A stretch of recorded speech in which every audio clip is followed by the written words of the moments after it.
இங்க பாருங்க இந்த காட்டை எப்படி தீ வச்சு அழிக்கிறாங்க. இது என்ன பண்றது? இதை பத்தி தமிழகத்தில் ட்ரெண்டிங்ல அடிக்கிறோம். நீங்கள் தான் இதை தெரிந்து கொண்டு மு.க. ஸ்டாலின் அவர்களை இதை நீங்கள் தான் நிறுத்த வேண்டும்.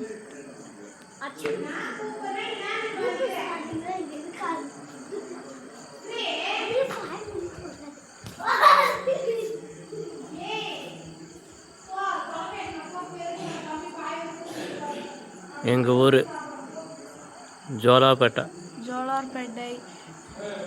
திருப்பத்தூர் மாவட்டம் ஜோலார்பேட்டை, ஏலகிரி கிராமம், குடவெட்டியான் வட்டம். மலையில் தீ வைத்து விட்டார்கள். யார் என்று தெரியவில்லை. இதை நிறுத்தவில்லை என்றால் காடு எரிந்து முழுவதாக சாம்பலாகுவதற்கு அதிக வாய்ப்பு உண்டு.